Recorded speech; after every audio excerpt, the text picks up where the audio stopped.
Hey, tonight I'm drinking the beer that I think was the first dry hopped sour beer I ever had, and one of the first ones in America. It's New Belgium's Le Terroir 2016, and I actually had this vintage a month and a half ago, and when I drank it, I was like, wow, this is awesome. I really should have done a video review. I didn't do it because I think I was in the mood at the time, and also it says it was bottled August 13th, so this bottle is about 6 months old. But even when it was, 4.5 months old, it was very, very good, and that's what really well-made wild and sour ales can do. They preserve the dry hopping. So hopefully this one will still be in good shape. I have had a bottle of it. I think I had the 2014 when it was like a year and a half old, and at that point the dry hoppiness was kind of gone. Slightly unpleasant, dirty qualities were in there. It was still, I could still tell it was, the base beer was a really good barrel-aged sour, but it didn't have the special, like, super stone fruity flavors that I get from this one. It's a little bit fresher. So they use a blend of their foeder-aged sour golden ale. It's like up to 2 years old beer, and they dry hop it before bottling with mostly Amarillo, and I guess this year they used a little bit of Crystal hops. Crystal is an American hop that's kind of somewhere between the American citrus and more herbal European hops. So we will see. It's 7.5% alcohol, and this one's starting to get some chunky flocculation on the bottom. When the bottle I had a month and a half ago didn't have that. It was just a kind of general golden haze, and still looking very golden. Nice carbonation. I assume they bottle condition these, but it's not crazy Brettanomyces funky. It's definitely got a little bit of a fruity Brett thing going on, and it's not too sour from what I had last time, but let's see how much it's changed. Yeah, it still smells really nice. And it's got definitely a little bit of a mouth-watering, unripe peach sort of thing going on, and like a slightly tart orange in the nose, and just a teeny bit of some funk going on in there too. But I'm not really getting old hop character too much yet. When I first popped open the bottle, there was something kind of old that came out of there, but I think it was just some old air. Sometimes I notice that the little air in the top there isn't always the best, but the aromas that are coming out of the actual beer, that are dissolved in the beer, are still really fresh smelling. Maybe it's not quite as in your face aroma, and yeah, there isn't quite resin I'm getting. Maybe I'm getting some woodiness, but it's still very, very fruity smelling.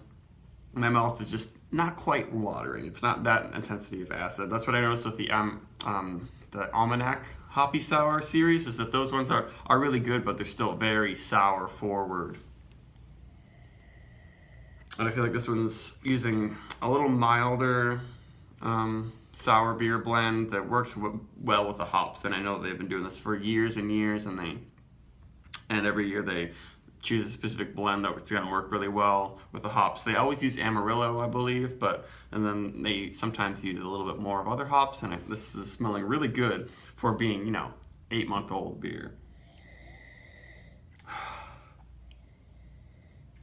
And yeah, I think the funkiness and the bacteria is bringing in some of the stone fruit flavors or aromas, and the hops are bringing just a little bit of that tinge of citrus. Some juicy grapefruit too. Yeah, that's still really good. And I'm getting a lot more of a hoppy, dry, resinous quality.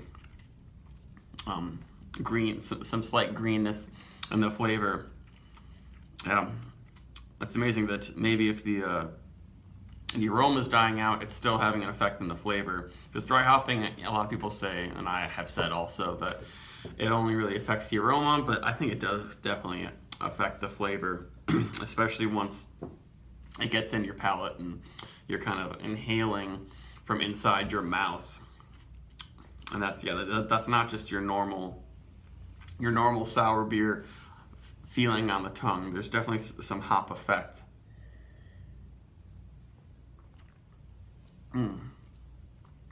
Yeah, lots of like nectarine, apricot, tart peach, very sour pineapple maybe. I don't know if I would quite say mango, maybe sort of, but it's very, very peach. It's like mostly peach and a little bit of juicy grapefruit. Not too bitter nor sour, but it's mostly a peach and orange thing that's happening in the flavor. It tastes really fresh. This is a great beer. Yeah, I wonder at what age this starts turning into something that's just a well-made aged sour, and the hops drop off a lot, because it's doing really well at 8 months. I would say this is definitely still worth picking up, and I bought this because it just got into the Massachusetts area for the first time ever. New Belgium is now distributing here, and this is definitely my favorite of their Lips of Faith, their sour beer series. I also got their Oud Bruin, the La Folie, the sour brown, which I've never had actually before, so I'll probably do a review of that one. But that one I know can definitely age for a very long time and it'll stay in good shape. Whereas with the Le Terroir, as long as you're getting a vintage that's not, 2 years back, I would pass on any 2015 bottles if you see those around. But this is drinking really well, and I think it's retailing for $15 most places around here, maybe cheaper at some places, but it's worth it. It's better than the Almanac Hoppy Sours, and those are more expensive. If you're looking for a super sour, like sour beer first, like wild sort of fermented barrel-aged sour sort of thing first, it's not what you're gonna get. They really do a super fruity, not too sour blend that I just think works perfectly with the hops, especially with the Amarillo they use. And the carbonation isn't crazy, but it's just enough. I mean, they might not even bottle condition this. They don't say on here. They say peachy mango like Amarillo hops, but I mean maybe a little mango, but there's definitely a lot of juicy, slightly tart orange. But the sour, the acid of this isn't burning my throat. It's not taxing on. It's just making my mouth water a little bit, and making me want to take another sip, take another bite out of this juicy. I guess it's just about tart peach sort of thing. There's a little bit of a muskiness in the aroma. It's probably a blend of slight funky oakiness with some of the hops. Yeah, I just love this beer. And the 7.5% is not really noticeable much at all. It's got a nice full body with just enough tannins to dry it out completely in the finish, even though it's got some nice, sweet, luscious character on the tongue. Yeah, I think New Belgium, a lot of their sour beers, like they've been doing them forever, and they're not pushing the envelope in crazy ways. I mean, maybe they are with some of their ones, but I haven't tried enough.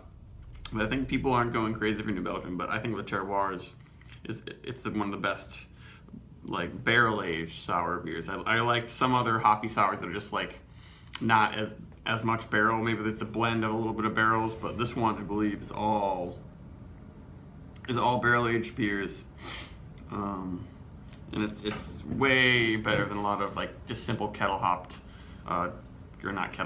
soured dry hop beers. And definitely give this one a try, especially if you're a fan of any of the Almanac Hoppy Sours. This one will maybe knock your socks off if you're looking for a really artful blend of sour and hops. So 97 bajillion whatever out of 10. Bye.